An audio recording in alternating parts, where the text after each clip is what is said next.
This video is part of the D&D YouTubers community challenge, A Dragon's Lair. I'm going to walk you through a high-level one-shot where the heroes delve a dungeon to slay a dragon. I'll include an outline and some maps in the description below, and if enough people say they want it, enough people like this, I'm going to go ahead and write out the full adventure and publish it for free. A while back, I wanted to challenge myself as a DM, because that's how you grow and improve. You have to be constantly living at the very edge of your comfort zone. And the idea I came up with to challenge myself was I wanted to make a public one-shot for high-level characters. High-level play is notoriously difficult to balance, and in the course of a normal campaign, you can sort of get a feel for it as you play session after session. But for a one-shot, you're not gonna have any of that prep.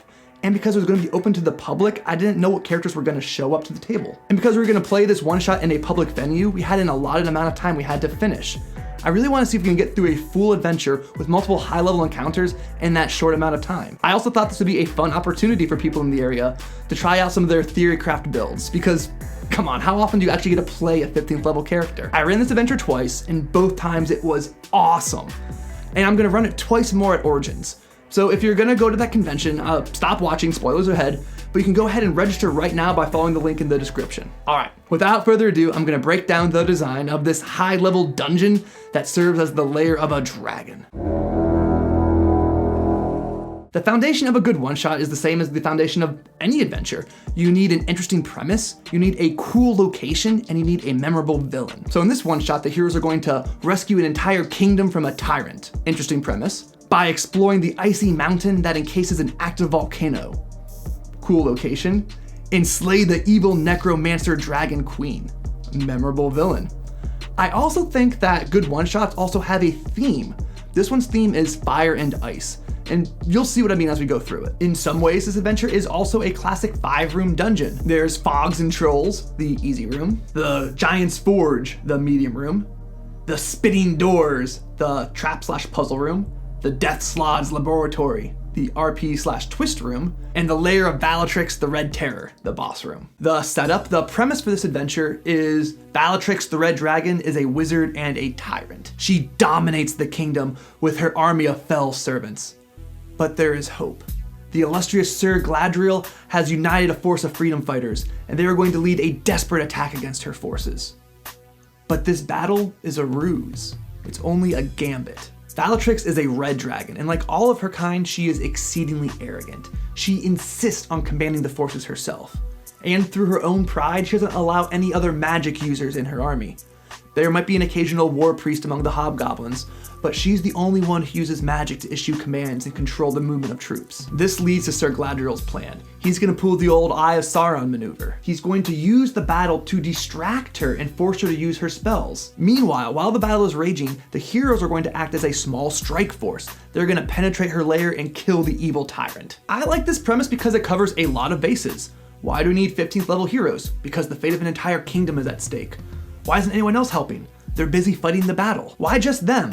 A large force would attract attention, but a small strike force can go in unnoticed. Why can't we long rest? Because by that time the battle will be over. And besides, the dragon will have recovered all of her spells. When I ran this adventure, I introduced the premise by having Sir Galadriel deliver it as a pre-battle speech, as he was dropping off the players in front of the mountain dungeon. I also included a bit of foreshadowing. I had him say that there had been another party, another group of adventurers who had reconned the lair. But sadly none had survived. They were continually messaging out what they were seeing though. Dame Marion and her squires, they gave their lives to bring the players this crucial intel, and they should use it wisely. So I told the players a few things. They took their time spying and knew that Bellatrix hadn't left her mountain in weeks. Once they found the entrance, it was impossible to see inside and they kept getting lost. There were traps everywhere and the clanging of metal on metal rang throughout the air. And the last thing they messaged out was panicked cries of gas, gas, gas. This type of foreshadowing is a useful tool for DMs because it creates a setup, a sense of anticipation.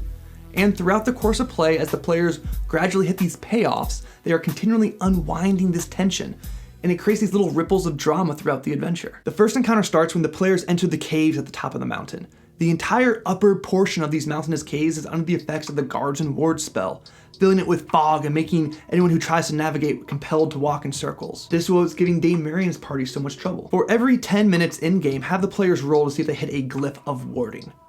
And eventually, if they find a way to navigate, or once they've hit the first glyph of warding, they'll eventually come across an illusory wall that is disguising a staircase. At the bottom of the stairs, there is a squad of kobolds out on patrol, accompanied by a giant ice troll. And unless the characters were taking their time to be stealthy, the kobolds have heard them coming and laid an ambush. And unless the party has dispelled the guards and wards, as soon as they hit the bottom of the stairs, webs goes off, restraining all the characters. Of course, the baddies are immune to the fog caused by guards and wards because they have special goggles. And if you kill them, you can take the goggles off of their corpses, but they only fit small characters because they're made for kobolds. By the books, this is a medium encounter, and it should only take the players a few rounds.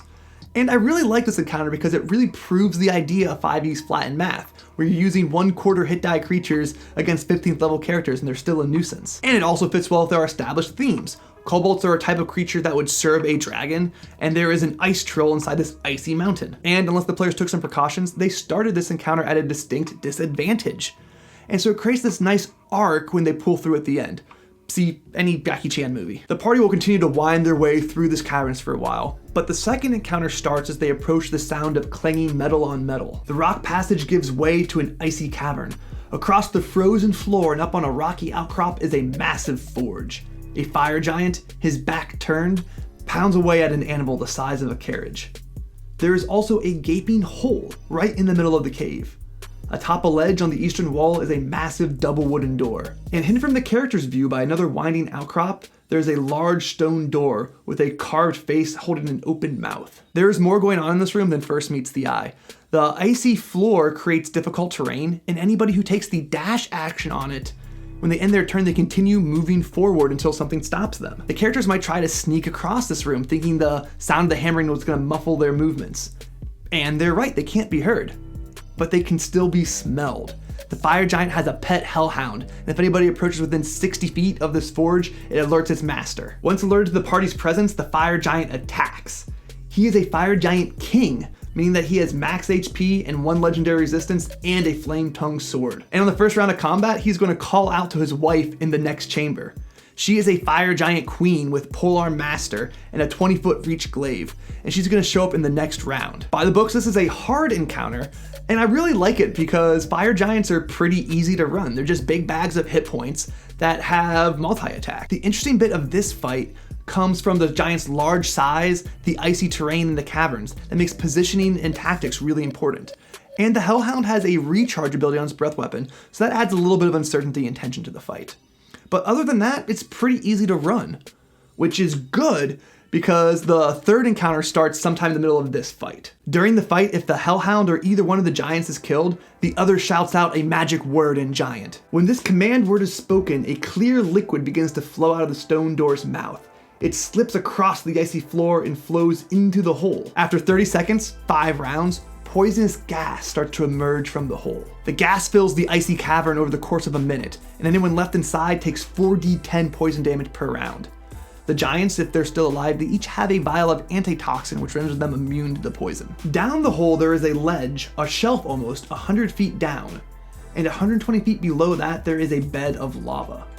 The acid flowing from the mouth of the door falls down the hole, past the shelf, and into the lava where it is evaporated into a deadly gas.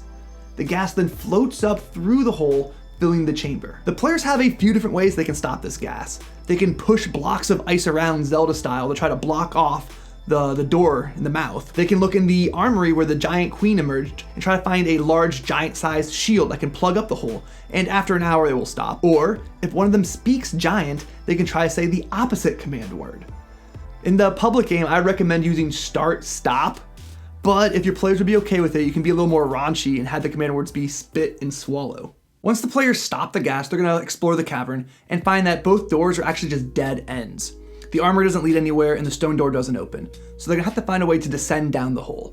Now, I didn't even bother to come up with possible solutions to this because if 15th level heroes can't find a way to go down a hole, they're hopeless. 100 feet down the hole, there is a ledge, an outcropping of rock that separates the upper icy chamber from the pit of lava in the lower chamber. On the ledge, there is an alchemical workstation. With an intelligence check, the PCs might be able to deduce that there's research going on how to make ice that never melts and how to make a serum of vital nutrients.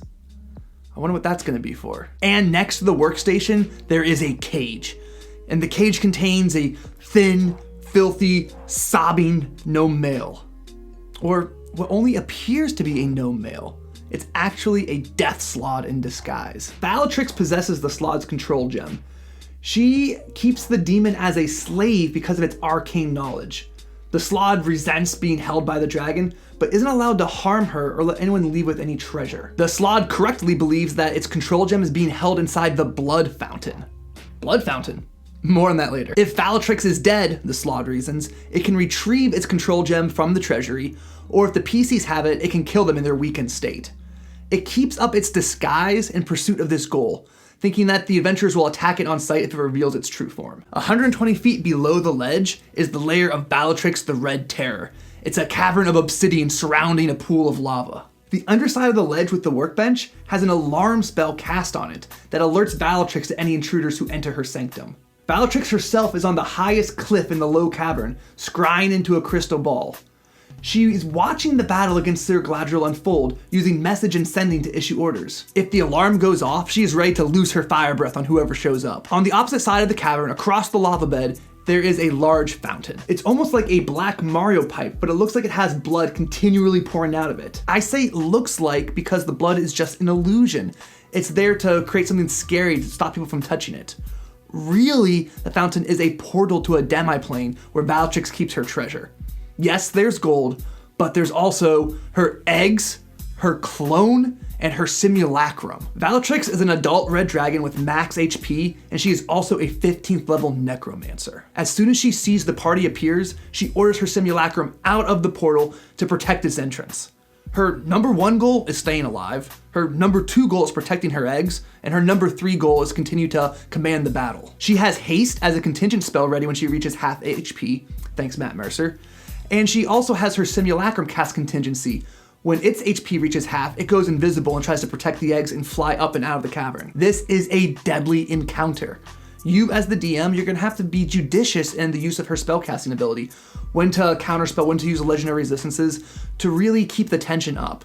You can make this really hard or really easy by sort of tweaking those dials about who to target and with what spell. If the players are having too easy of a time and they kill the dragon in the first 2 rounds, her clone comes alive and continues the fight. Otherwise, it's just still growing. If the fight is way too hard and the heroes are in danger of getting wiped, and they found a way to disrupt her ability to command the battle, then you can have Sir Galadriel show up and help them out. Now, this isn't even a Deus Ex Machina because the resolution, Sir Galadriel showing up, came from the plot itself. It came from the story that the adventurers created. It's a result of their actions of disrupting her ability to command. They won the battle, so he can show up now and help. This adventure, when I ran it, it took me between 4 and 4.5 hours to get all the way through. But if you want to stretch it out to maybe 5 or 6 hours, here's some bonus content you can add to make the adventure longer. You can put a second spinning door on the ledge next to the alchemical workstation beneath the giant's forge room. The players will have to stop both of those doors from breathing acid in order to get the gas trap to end. Somewhere the players can encounter the corpse of Dame Marion buried in the ice. Bellatrix slew her and sort of kept her there as sort of a trophy, but booby-trapped the area around it. As soon as any character walks up and examines it, they come under the force of a dominate person spell and they feel the urge to jump. When they land, the ice around them cracks and they fall through and plunge into the icy water. Their gear weighs them down and they begin to drown. The last piece of bonus content we can add is things behind those spitting doors, which by default don't even open. We can behind them put some auxiliary caverns, a large mining excavation run by animated skeletons. They are extracting rubies out of the mountainside, and rubies are the material component for the simulacrum spell. Yeah, that's the video, folks. Like I said, this was a really cool adventure. There's not a whole lot of high-level one-shots out there, so I wanted to sort of run you through my thought process. If you have an idea for how to make this better, or if you want to encourage me to go ahead and write out the full description, let me know in the comments below. Why did I bother to name the NPCs? Well, because they're recurring characters in my home campaign.